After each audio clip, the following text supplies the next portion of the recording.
জল দেখতে গিয়ে যে এতটা ভয়াবহ পরিস্থিতির শিকার হব সেটা কিন্তু ভাবিনি। কয়েকদিনের বৃষ্টিতে ত্রিপুরার মোটামুটি সব জায়গাতেই কিন্তু প্রচুর জল হয়েছে। তাই ভাবলাম যে আশেপাশের একটু জল দেখে আসি আর তোমাদের সাথে শেয়ার করি। দেখো জল দেখতে বেরিয়েছি, দেখো কি অবস্থা, মানুষের কত ক্ষতি হয়েছে, সবজি খেত সব শেষ।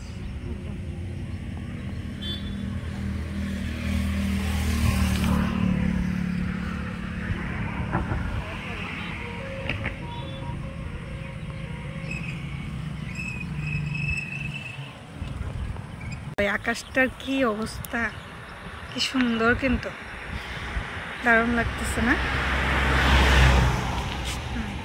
এদিকটা দেখো, জল আর জল।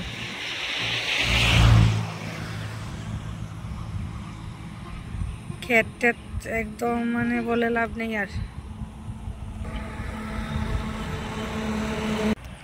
মানুষ মাছ ধরতেছে দিয়ে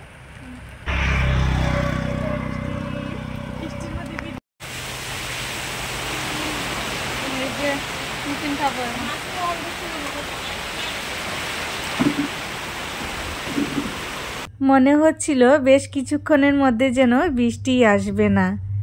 তাই মনের আনন্দে আমরা রাস্তার মধ্যে দাঁড়িয়ে ভিডিও বানাচ্ছিলাম। হঠাৎ করেই হুড়মুড় করে প্রচণ্ড বৃষ্টি চলে আসলো। তাড়াহুড়ো করে পাশের একটা ছোট্ট ধাবার মধ্যে গিয়ে ঢুকলাম। আর ওই ধাবাতে কিন্তু প্রায় আমরা 2-2.5 ঘন্টা ছিলাম, কারণ বৃষ্টি থামারই নাম নিচ্ছিল না।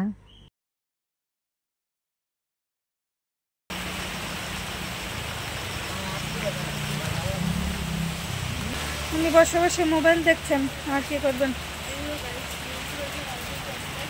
দেখো কি অবস্থা, কাঁপতেছে, ঠান্ডা ঠান্ডা লাগে, ঠান্ডা, তোমার ঠান্ডা লাগতেছে?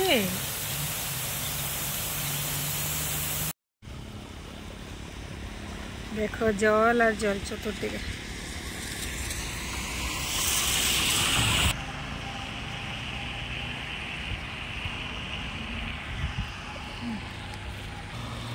কেমন লাগে জল দেখতে? ছোটবেলার কথা মনে হয়ে গেছে না?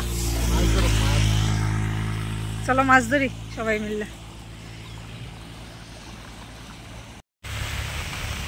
বৃষ্টির দিনে কি মজা মাছ ধরতে, কিন্তু বৃষ্টি সবার জন্য মজার না, অনেকের অনেক ক্ষতি হয়েছে এই বৃষ্টির জন্য। ভিডিওটা আমি এখানেই শেষ করব। তোমাদের কেমন লাগলো অবশ্যই কিন্তু কমেন্ট করে জানাবে, আর দেখা হবে নেক্সট কোনো ভিডিওতে। টাটা।